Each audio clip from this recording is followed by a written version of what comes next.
gendarmes, de l'artillerie et du génie. Et dans l'artillerie, ils portaient 2 canons croisés sur les épaulettes ou sur le shako, et ces canons croisés ressemblaient à un X. Et on parlait du passage du temps et de justice qui est rendue aux femmes. Anne-Claire, en 1972, 7 femmes à Polytechnique. Aujourd'hui, sur 150 étudiants de l'X qui défilent, 81 sont des jeunes femmes. Peu de progrès accomplis, même si dans les carrières scientifiques, dans les cursus scientifiques, il y a encore aujourd'hui dramatiquement pas assez de femmes. Et la situation s'améliore. Alors j'ai toujours considéré que l'école polytechnique donnait l'exemple. Alors c'est une école militaire, mais donc ils font une formation militaire ou civile de 8 mois au départ. Et ce serait donc que les grandes écoles publiques, l'ENA par exemple, ou l'école de la magistrature, s'inspirent de cet exemple et que les étudiants qui intègrent puissent commencer par 8 mois d'armée. Je pense que ça serait intéressant. Alors on sent que ces polytechniciens, comme tous les défilants aujourd'hui, ont chaud, très chaud.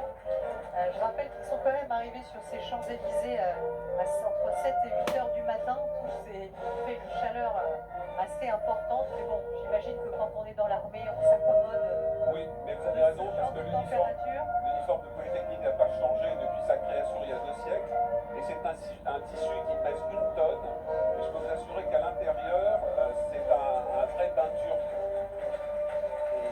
L'école des officiers de la gendarmerie nationale. Alors, l'école des officiers de la gendarmerie nationale qui est basée à Melun.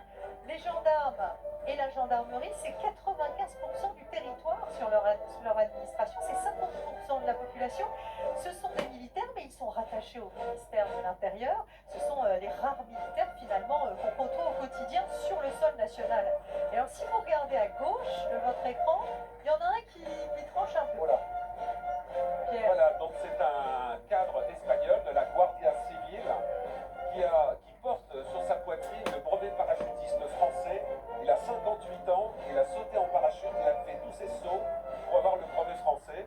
Et c'est une illustration de la coopération européenne, notamment en matière d'encadrement ou de formation. C'est-à-dire qu'on va trouver dans tout le défilé des officiers allemands, des officiers anglais ou dans les rangs des élèves de ces écoles. De la même façon, les Français font des écoles américaines ou anglaises ou sont cadres en Espagne. Et regardez ce sabre qui est symbolique, puisqu'à l'instar de l'armée française. Qui ne la reconnaît pas, le casoar, les Saint-Syriens basés à Coëpinam dans le Morbihan, évidemment, ils sont là. Saint-Cyr, c'est l'une des plus grandes écoles de formation d'officiers au monde, au même titre que Sandhurst en Grande-Bretagne, West Point aux États-Unis, mondialement connu. Même leur uniforme est reconnaissable entre mille, on l'a dit. Et puis, Saint-Cyr, ce sont des mots, des symboles d'appartenance, par exemple, Pierre, la chichi. Voilà, la chichi, on la voit passer. Et là, voilà, déjà la chichi est un homme. Voilà, c'est le colonel Pavlovski, qui est le directeur des formations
l'alimentation, la paye, la solde, toute la logistique.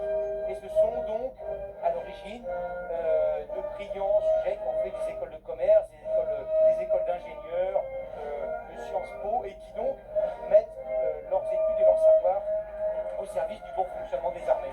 Voilà, ils passent le concours des commissaires des armées, qui est un concours difficile, effectivement, qui ne peut être passé qu'après un parcours brillant universitaire aux grandes écoles.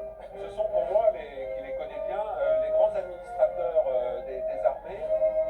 On ne les voit jamais dans les films de fiction, parce que, évidemment, c'est moins glamour en Oui, film. j'ai vu Top Gun récemment, je ne les ai pas aperçus dans Voilà. le cockpit. Or, il n'y a pas de Top Gun sans ces hommes et ces femmes.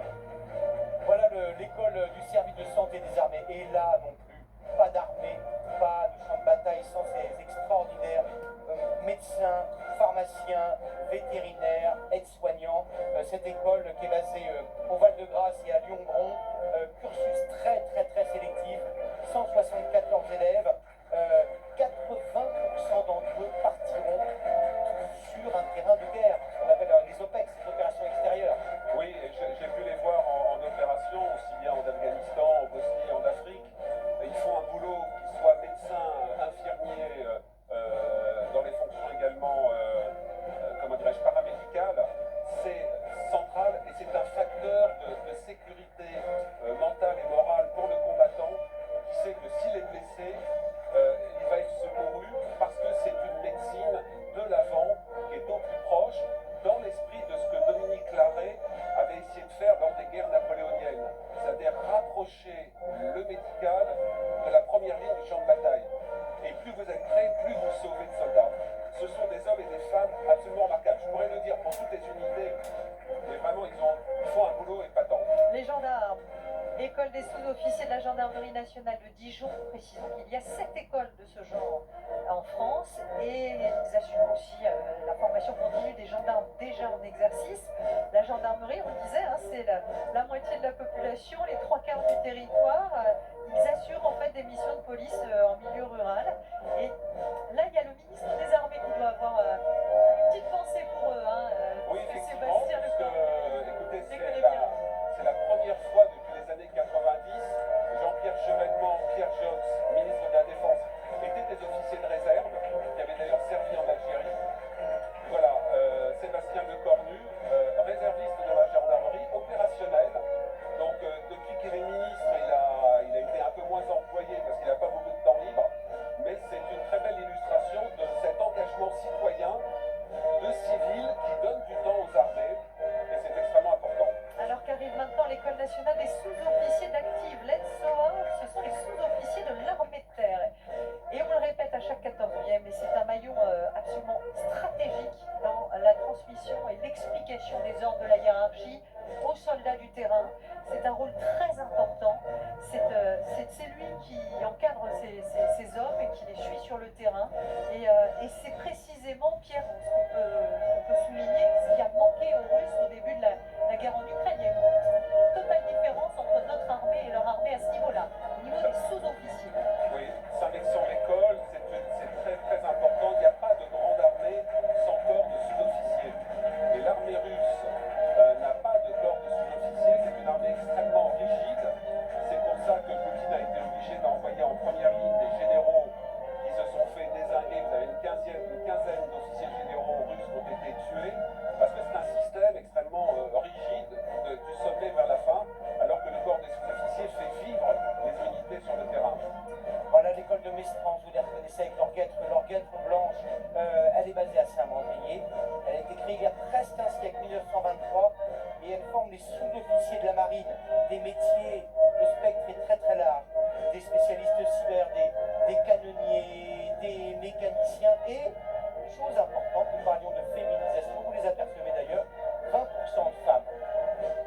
Voilà, et en tête, on a vu le capitaine de frégate Didier, voilà, qu'on voit à l'écran. Il a 40 ans de service derrière lui et c'est un ancien mestrancier, c'est-à-dire qu'il est passé par l'école de Mestrance.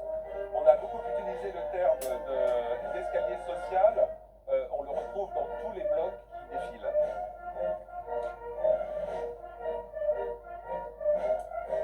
Rochefort, l'école de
escroqueries, du hameçonnage, des fraudes en tout genre sur Internet. Qui parmi vous n'a pas subi une tentative de fraude, de la vraie fausse formation continue, droit à la retraite, vente d'aspirateurs, de tapis, etc.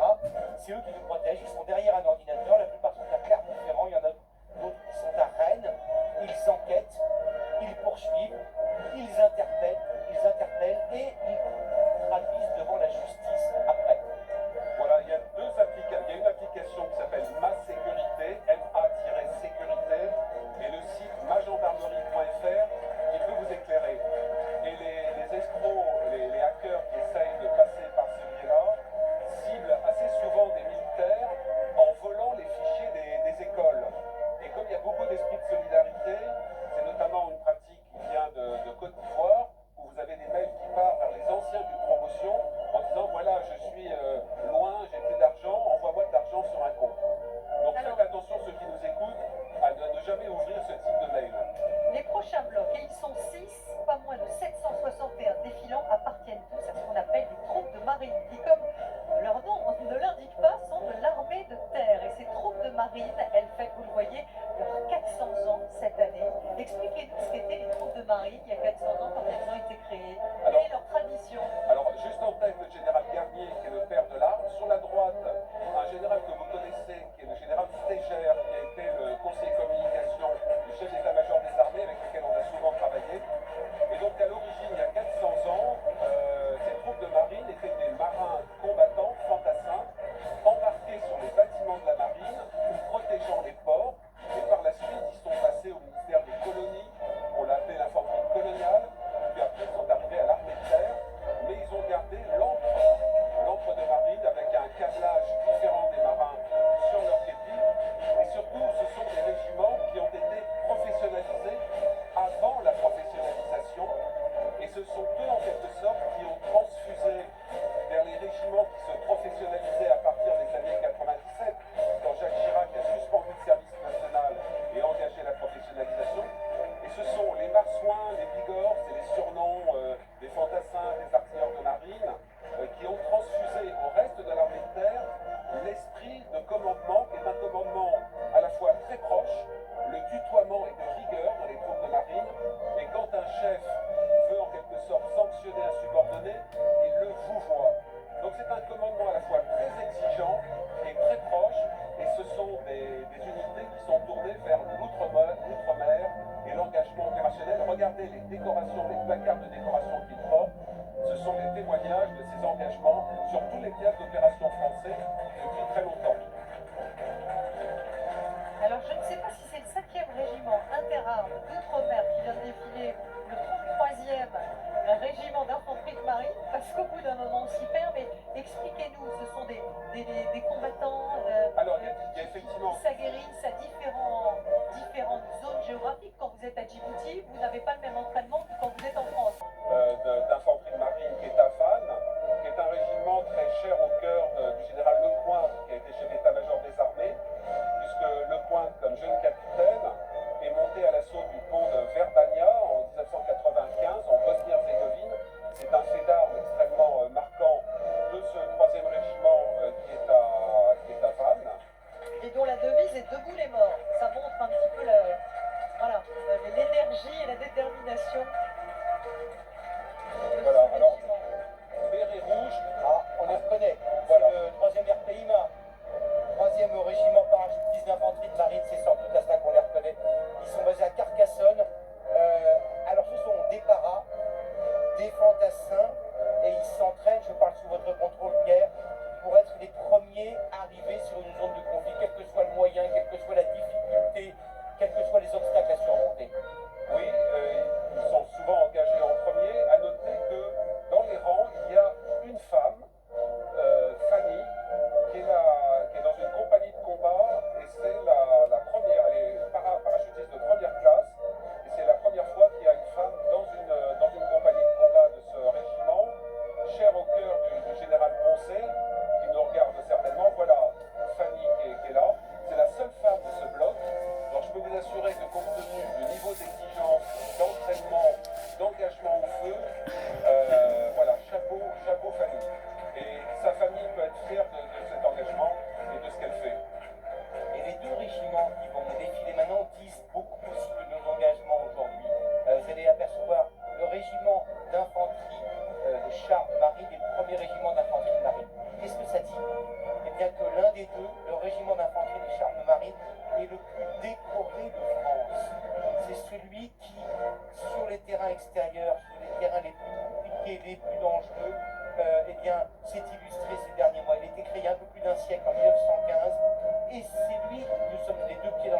103e régiment, eh bien lui c'est le Sahel, le Liban, Djibouti, on en parlait avec Anne-Claire tout à l'heure, la Côte d'Ivoire, basé à Anjouers, on le disait tout à l'heure, le plus grand camp d'entraînement en Europe occidentale. C'est dans ce camp qu'une quarantaine de soldats ukrainiens, est-ce que c'est encore le cas aujourd'hui, c'est l'été il y a quelques jours, s'entraînent au maniement du César, du canon. Exactement, puisque c'est un régiment qui sert le canon César, dont on a beaucoup parlé, mais également des mortiers de 120 et des batteries sol-air Mistral que la France a également donné aux Ukrainiens. Et voilà. Alors précisons que 15% de l'armée de terre appartient aux troupes de marine, un militaire sur 6 ou 7. Là vous arrivez aux 80 ans de l'arme des transmissions. Les transmissions c'est essentiel dans une guerre. Vous n'avez À la télévision, aucune aussi, possibilité. c'est important. Oui, mais on ne sauve pas le monde, Gilles. Non. Ces hommes, eux, ont évidemment besoin de se parler, de transmettre des ordres, de recevoir et de partager des informations. Combien sont-ils en face? Comment contourner éventuellement des obstacles? Et ce sont eux qui arrivent sur les opérations extérieures, qui installent une haute technologie. Cette technologie, elle est capable aussi d'envoyer, de recevoir des informations sur le terrain. D'abord, avant de détailler ce qu'ils sont capables de faire sur le terrain aujourd'hui en opération extérieure, un petit point d'histoire quand même. C'est grâce aux transmissions qu'on a la Tour Eiffel aujourd'hui. C'est-à-dire que la Tour Eiffel devait être démontée 20 ans plus tard, 20 ans après sa création, et c'est Gustave Eiffel qui a eu l'idée de la transformer en super antenne, en support. 80 ans aujourd'hui.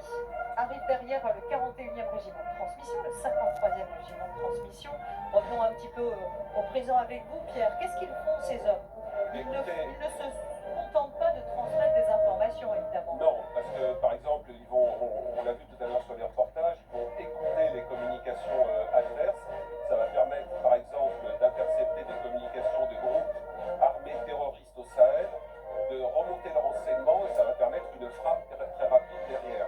Dans ces régiments de transmission, vous avez un grand nombre de réservistes opérationnels, 329 sur les rangs, et parmi ces réservistes, vous avez des réservistes de Bouygues Télécom, notamment parce que le groupe Bouygues, Martin Bouygues, a signé une convention armée entreprise qui permet justement de faciliter la mise à disposition de cadres de très haut niveau qu'on trouve chez Bouygues Télécom dans ce type d'unité.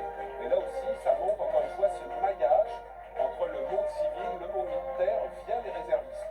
Alors on dit souvent que ce sont les geeks de l'armée, mais effectivement ce sont des gens passionnés par tout ce qui est nouvelles technologies.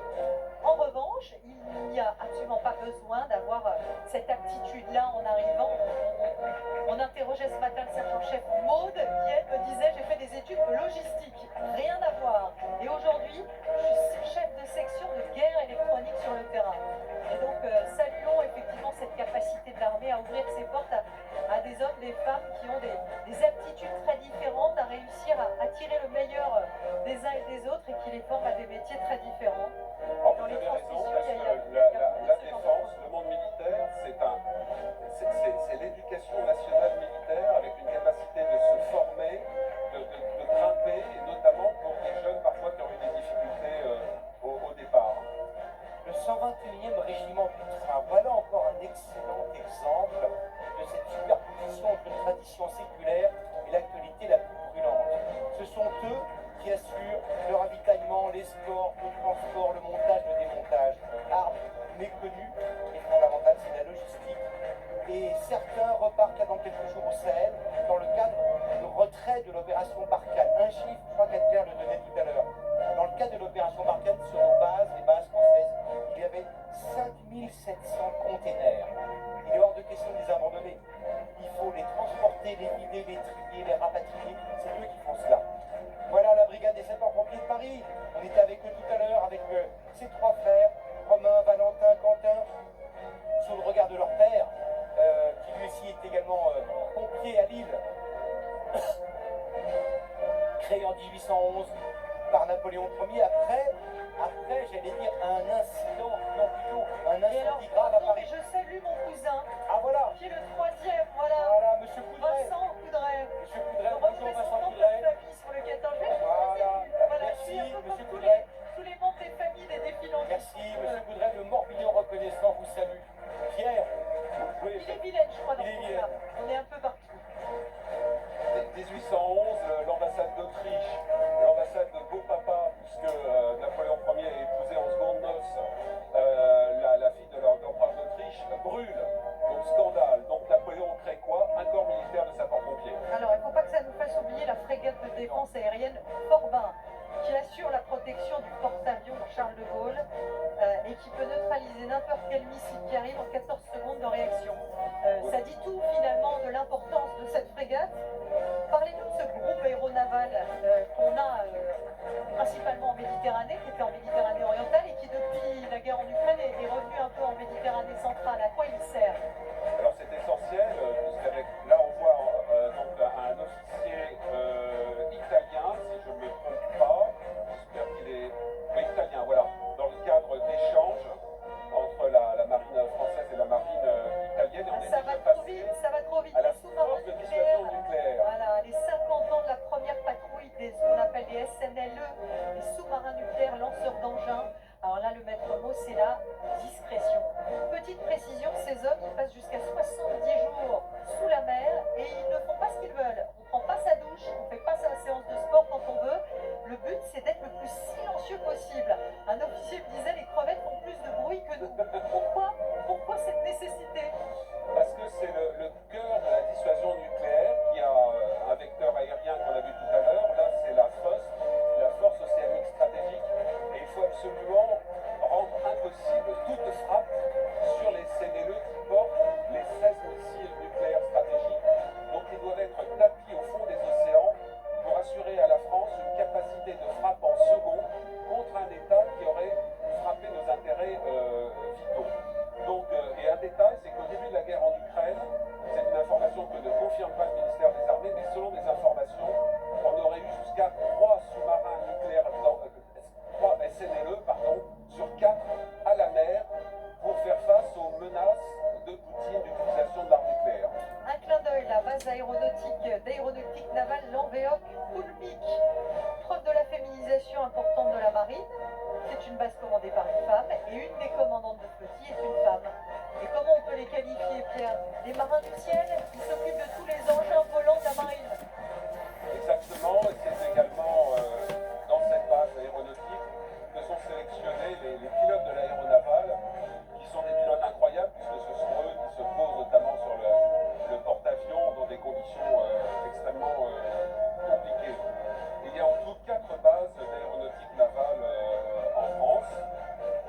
Ah, regardez-les, ils se distinguent de 1000 autres. Ce sont les fusiliers marins et les commandos marines avec ce cache-cou dont Pierre va nous expliquer le sens tout à l'heure.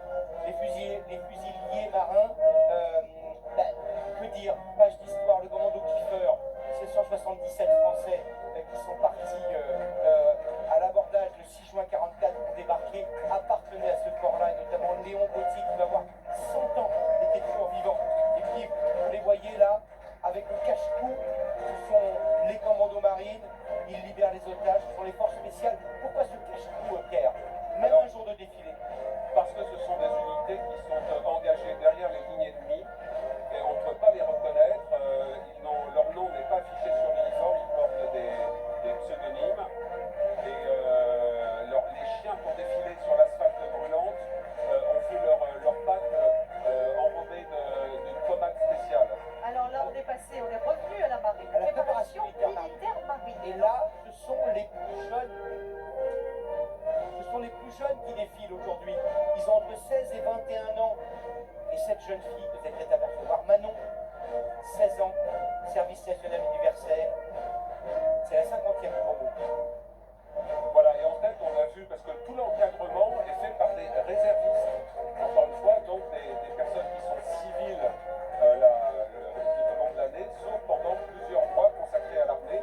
Et en tête, c'était donc le lieutenant de vaisseau Valentine, qui, dans le civil, est responsable de vie scolaire dans un collège du côté de Toulon, si je ne me trompe pas. Et Manon, que nous avons rencontré, avec fièrement son FAMAS sur la poitrine, et m'a expliqué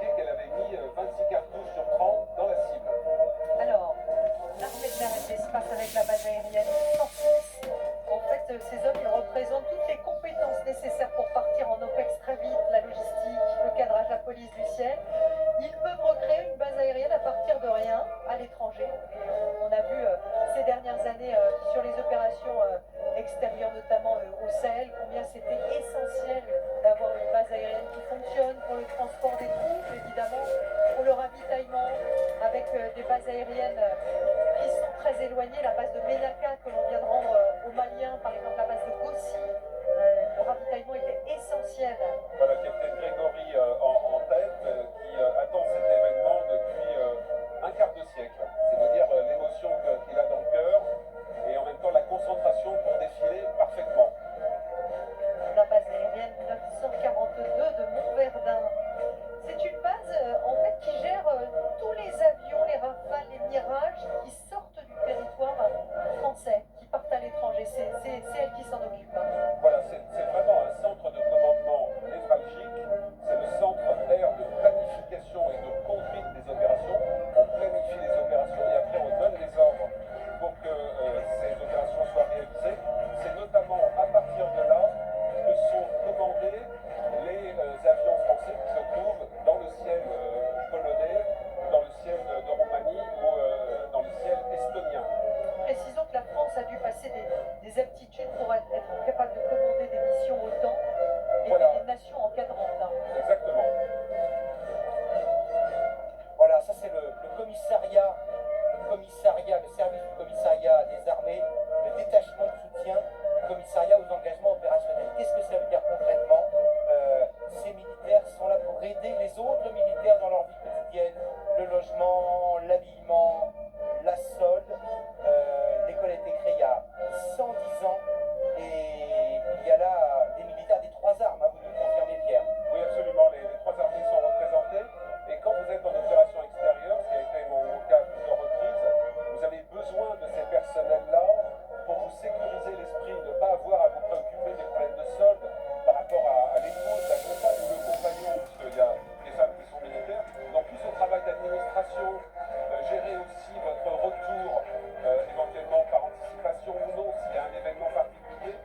Donc vraiment, il y a une dimension humaine, sociale, une attention aux combattants qui est au cœur de l'armée. Il peut y avoir des ratés, il peut y avoir des difficultés, mais c'est vraiment central. Alors, vous les voyez arriver, les greffiers militaires et le service de la justice militaire. Ils n'ont défilé qu'une fois. Ah non, Dans un pardon, instant, il je défile vais dans trop un vite. instant. Voilà, c'est le service de santé des armées. On a fait des reportages sur eux dans les circonstances parfois tragiques. Ce sont les médecins qui œuvrent sur le champ de bataille, au Sahel, en Afghanistan. Leur devise dit tout, Pierre. Votre vie, notre combat. Ils sont infirmiers, pharmaciens, aides-soignants. C'est le service le plus féminisé de l'armée. 62% de femmes. Alors ce qui est amusant, si je puis dire, c'est que dans ce carré, la distance d'âge entre le plus jeune et le plus âgé, c'est un demi-siècle, c'est 50 ans. On a un réserviste défilant qui a 69 ans et on a une première classe auxiliaire sanitaire qui a tout juste 20 ans. Le service de la justice militaire, voilà, je les ai retrouvés. C'est assez méconnu. Les greffiers militaires, évidemment, ne sont pas dans des tribunaux militaires qui n'existent plus, mais sont affiliés, associés à des tribunaux civils et ils vont conseiller les magistrats quand un militaire commet une infraction dans le cadre de sa mission, une infraction militaire, et ils vont apporter leur expérience. Ce sont des militaires qui connaissent très bien le contexte des interventions sur le terrain et donc ils vont expliciter dans quelles conditions on peut évidemment décider d'une peine pour telle ou telle infraction. Un exemple, un conducteur de VAB qui aurait fumé des stupéfiants, ça n'est pas comme dans le civil qu'un problème pour lui-même, mais c'est aussi un problème pour tous ceux qu'il va éventuellement transporter, un problème pour la mission, un problème pour les militaires qui attendent son arrivée. Et donc à ce titre-là, les huissiers militaires vont apporter leur expérience à ce niveau-là. Et tout à l'heure, vous avez interviewé donc un de ces greffiers qui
Mont-d'Or et à Canécluse.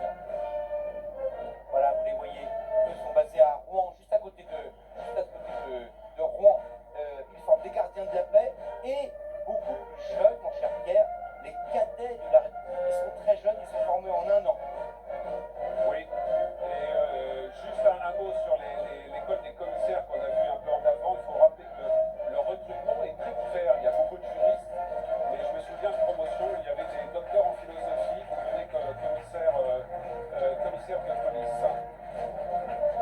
Donc les cadets de la République, effectivement, ça fait partie de ces tremplins offerts à des jeunes, souvent des jeunes un peu en difficulté dans le monde scolaire, et qui permettent de leur remettre le pied à l'étrier, de reprendre courage, d'avoir une forme de fierté reconquise, et qui permet, je dirais, de se lancer dans la vie avec de meilleurs atouts. Voilà, les cadets, on les voit en calot sur les derniers rangs. Et les casques rutilants font leur apparition à l'École nationale supérieure des officiers de sapeurs-pompiers. Ce sont eux qui vont encadrer les pompiers dans les casernes. Alors en France, vous le savez, on a un système particulier. 80% de pompiers sont volontaires. Ils s'arrangent avec leurs employeurs pour se dégager évidemment des jours de garde. Et puis 20% sont professionnels. Les pompiers en France, un chiffre qui dit tout, c'est une intervention toutes les 7 secondes. Et si on a regardé un petit peu la télévision ces dernières semaines, on se rend compte combien leur rôle est important avec les incendies qui se multiplient ces derniers jours en Gironde encore. Et on comprend combien ces officiers sont essentiels pour donner les bonnes instructions, pour faire tenir ces pompiers qui travaillent parfois 24 heures d'affilée et qui sont obligés à une vigilance de tous les instants pour éviter les départs de feu à nouveau. Et vous voyez, les profils sont très très différents. Le 15e bataillon des sapeurs-pompiers de France, ça représente des milliers de pompiers, entre 6 et 7 000 du nord de la France. Et parmi eux, il y en a une qui fête ses 18 ans aujourd'hui, c'est Coridouenne, la jeune Coridouenne. Elle a 18 ans aujourd'hui, elle est chez les pompiers depuis l'âge de 13 ans, on la voit là. À 13 ans, elle passait tous ses mercredis, tous ses samedis, comme plein de jeunes en France aujourd'hui, à se former au brevet de sapeur-pompier. Et là, aujourd'hui, elle a évidemment envie de s'engager. Et on salue cette envie de ces jeunes générations qui pourraient faire tellement autre chose de leur jour de congé et qui choisissent de se mettre au service des autres. La difficulté aujourd'hui étant que les jeunes ils partent travailler ailleurs et qu'il faut renouveler sans cesse les volontaires. Alors qu'arrive dans un instant l'administration pénitentiaire, c'est assez nouveau. Jusqu'en 2016, ils ne défilaient pas. Leur importance était tout aussi grande. On estimait qu'ils ne méritaient pas cette honneur. Les choses ont changé. L'administration pénitentiaire, ce ne sont pas que les surveillants. Il y a 43 000 personnes qui sont rattachées au ministère de la Justice. Certains sont dans les établissements pénitentiaires, d'autres surveillent et gèrent, on va dire, les 170 000 personnes en France qui ont un bracelet électronique, qui ne sont pas donc en prison aujourd'hui. Ils jouent un rôle très important aussi par rapport aux détenus issus de la mouvance djihado-terroriste, de façon à surveiller la radicalisation ou le recrutement à l'intérieur de la prison. Alors voilà, la Direction générale des douanes, ça c'est important. L'an dernier, ils ont saisi 115 tonnes de stupéfiants. En fait, 80% des drogues saisies en France sont saisies par les douanes. Et à nouveau un pied dans la communauté, la guerre en Ukraine. Ce sont les douaniers, vous les avez vus dans les journaux de 20h d'Anne-Claire Coudray, dans le journal de 20h de la semaine et dans le journal de Marie-Sophie Lacaro. Ce sont eux qui ont saisi 6 yachts d'oligarques russes du côté d'Antibes, Jean Lépin, 6 hélicoptères d'oligarques russes, des compagnons proches de Vladimir Poutine, dont un yacht qui vaut 120 000 euros. Absolument, tout ça pour une petite somme de 200 millions d'euros au total. Ça serait bien si c'était versé dans le budget de la défense. Et non, parce qu'ils ne sont pas saisis, ils sont en quelque sorte figés, gelés, voilà. Oui. Bon, alors on a cavalé jusqu'à présent, mais là on va avoir un peu plus de temps. Pierre, vous allez pouvoir nous faire un point d'histoire sur ce président des pionniers de la Légion étrangère que tout le monde a évidemment reconnu. On s'en lasse pas finalement de ces traditions dont ils sont les garants. Oui, c'est vraiment une unité mythique qui a été créée, vous le savez, en 1831 sous la monarchie de Juillet par Louis-Philippe et ils ont ce pas particulier, 88 pas minutes contre 120 pour toutes les autres unités que nous avons.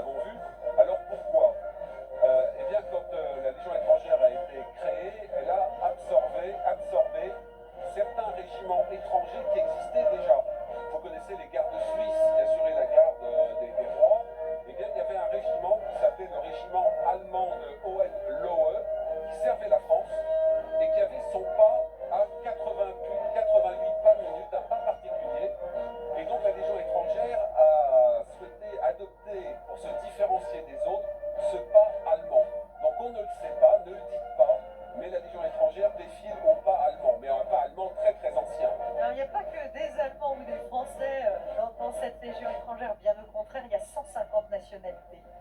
150 nationalités, des hommes qui ont choisi de donner leur vie pour la France, parfois de mourir pour la France. C'est un engagement qui est quand même difficile à comprendre, Pierre. Cette abnégation qui vous donne envie de mourir pour un pays qui n'est pas le vôtre au départ. Oui, mais c'est vraiment l'attraction de la Légion étrangère, c'est plus qu'une unité militaire, c'est une famille. Le lien de solidarité dont on n'a pas arrêté de parler, dans la Légion étrangère, ça coule dans le sang. Donc c'est quelque chose qui attire, qui fascine, et c'est une unité iconique. Je précise quand même, par exemple, que le jour de Noël, ils ne passent pas Noël avec leur famille, mais avec les légionnaires. Absolument, parce que c'est leur famille, la Légion étrangère. C'est parfois un peu compliqué dans les familles. Pour revenir au képi blanc qui, comment dirais-je, fait l'objet d'une sorte de culte. Moi j'ai connu des légionnaires, quand ils rentraient en permission, ils prenaient deux taxis. Un taxi pour eux et un taxi pour leur képi. Le képi était sur un taxi seul.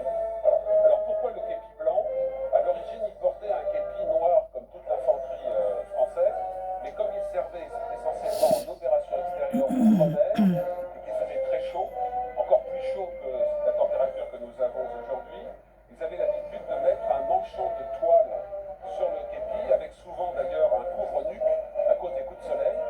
Et puis au fur et à mesure des lavages de ce couvre-képi, ce couvre-képi est devenu de plus en plus blanc au point de devenir un symbole distinctif de la Légion étrangère. Alors on disait tout à l'heure qu'il y a 150 nationalités, il y a évidemment des Ukrainiens et des Russes, 700 Ukrainiens, 450 Russes.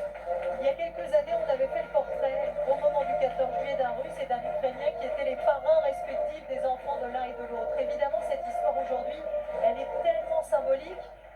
Et je peux vous assurer que ces hommes, il n'est pas question qu'ils importent ce conflit entre l'Ukraine et la Russie à l'intérieur de la Légion étrangère. Et pourtant, ce sont des hommes aussi qui ont eu des familles impliquées. Et donc, on a autorisé certains à partir, et certains Ukrainiens à partir à la frontière de la Pologne avec l'Ukraine pour aller chercher leur famille. Il n'était pas question, évidemment, qu'ils mettent un pied en Ukraine, puisque ces hommes sont sous contrat avec l'armée française, que l'armée française et la France ne sont pas en guerre contre la Russie aujourd'hui, mais ça a sans doute été un peu difficile à vivre. En tout cas, ils se sont démenés pour accueillir aussi à Aubagne, là où ils sont basés, des réfugiés ukrainiens. Ils se sont impliqués de la plus belle des manières, si je puis dire, c'est en proposant leur aide. Et vous voyez qu'en arrivant devant la tribune présidentielle où nous nous trouvons, le bloc Légion, contrairement à toutes les autres unités, ne se divise pas en deux pour s'ouvrir en quelque sorte et passer de chaque côté. Le bloc reste uni. La Légion étrangère ne se partage pas. Et là, vous voyez le 2e régiment étranger de génie qui s'est particulièrement illustré il y a 2 ans à Beyrouth, après l'explosion gigantesque qui avait ravagé une énorme partie de la ville. Et bien, ces hommes sont partis à Beyrouth pour aider au déblaiement de ces quartiers qui avaient été totalement pulvérisés par l'explosion. C'est le colonel Emmanuel Combe, chef de corps du 2e régiment étranger de génie. Là aussi, particularité, on ne dit pas régiment du génie, mais régiment de génie. C'est la marque, une des marques de la Légion étrangère. Et sur ce que vous disiez sur Ukrainiens et Russes, à Bir Hakeim, donc en 1942, on fête l'anniversaire de cette bataille en Cyrénaïque. Il y avait dans les rangs français des légionnaires allemands et autrichiens qui de nuit allaient dans les lignes de l'Afrika Korps de Rommel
gendarmerie, j'ai décidé à tout jamais Vous de êtes décomplexé. Ah ben c'était qui roule à 260 km/h, donc ne faites pas le poids.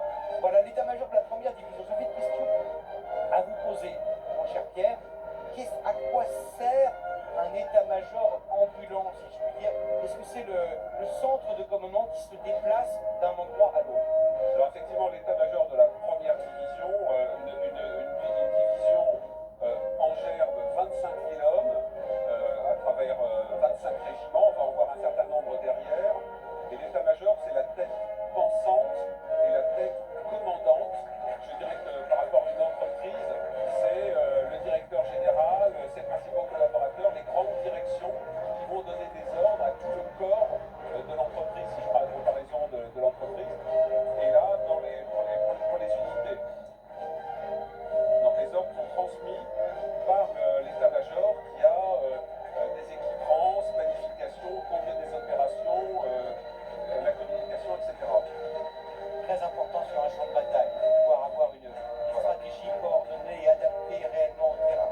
Alors ça c'est très intéressant. Le premier régiment de chasseurs d'Afrique, c'est le régiment qui teste en premier tous les nouveaux équipements, les nouveaux matériels de l'armée de terre, le Jaguar, on en a parlé. Et détruire notamment les lance-roquettes multiples russes.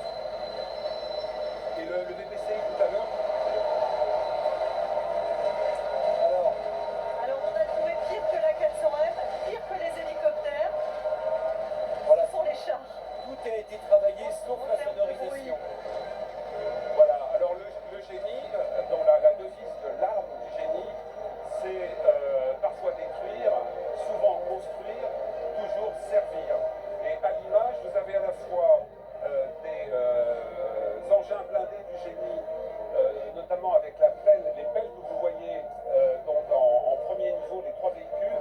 En gros, c'est pour franchir des obstacles. Alors- C'est ça, créer des ponts. Alors le véhicule blindé de génie va ouvrir des itinéraires qui ont été bloqués par des abattis, c'est-à-dire des arbres qui ont été taillés, qui ont été minés, qui vont ouvrir. Et là, Et ce ces que l'on voit, enfants-là, ils servent à quoi? Pour aller ça, ce sont les moyens de franchissement de l'avant.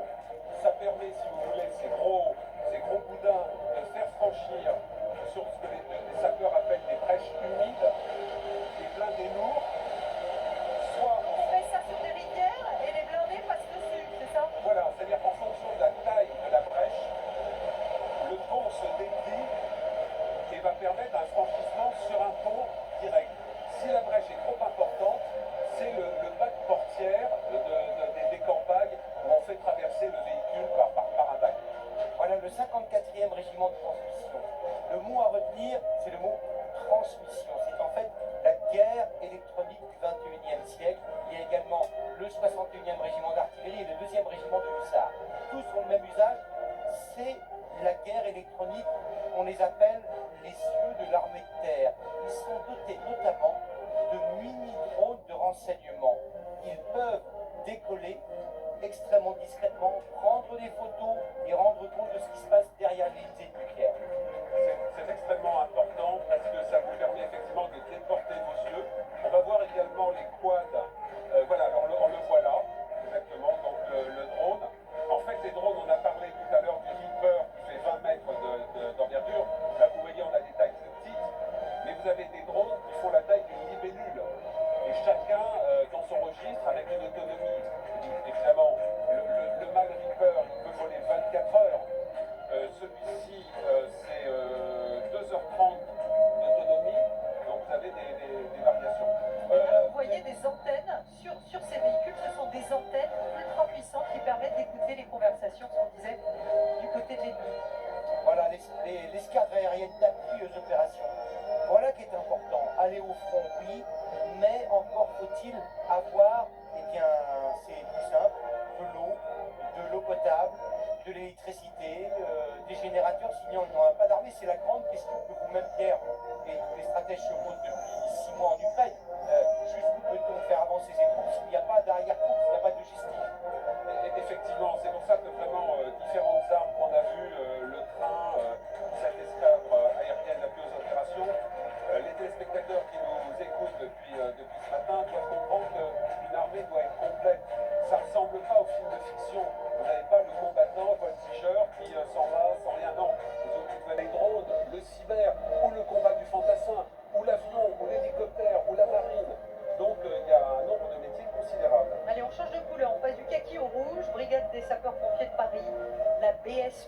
mythiques, aussi mythiques que ses cousines de New York ou de Tokyo.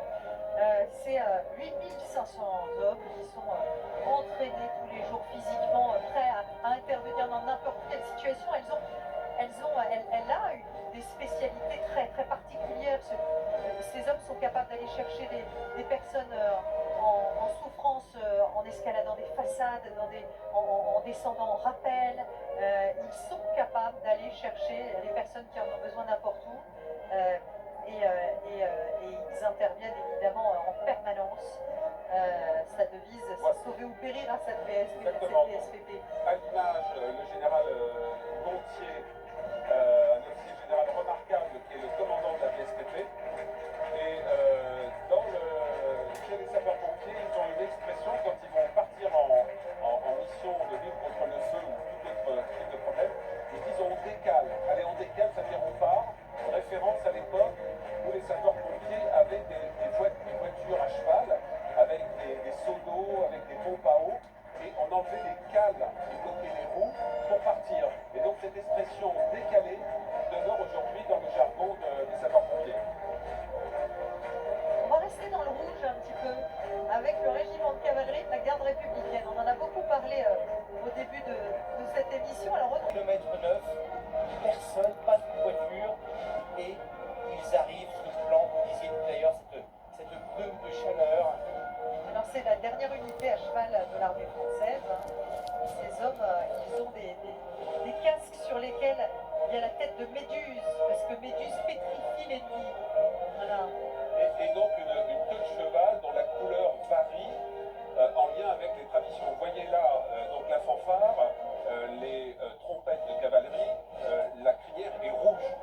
Pourquoi? Parce que sur les champs de bataille où la cavalerie était engagée comme une arme pour défoncer les batteries des canons ou l'infanterie, les ordres étaient donnés par la trompette qui portait une crinière voyante dans le combat pour que chaque cavalier, dans le désordre, le tumulte du combat, puisse se tourner vers la crinière rouge. Où est la crinière rouge? Tandis que les cavaliers qui viennent derrière portent la crinière noire. On parlait des motards tout à l'heure, mais eux, ils peuvent aussi se retrouver dans les stations balnéaires à faire des patrouilles l'été à cheval pour assurer la sécurité sur nos lieux de vacances. Donc là aussi. Autour des stades, sur les lieux de vacances en ville, d'accord. Et un cheval, c'est très impressionnant. Beaucoup disent qu'en fait, quand le cheval arrive, ça calme tout de suite la situation. Et là, on va se taire parce que la musique, elle est incroyable de résonance sur cette avenue.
Tiens, quelle puissance, quelle solennité. Avant un autre morceau. France.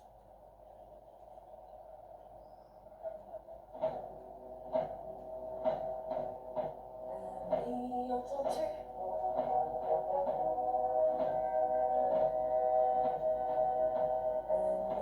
Entends-tu?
Rendez-vous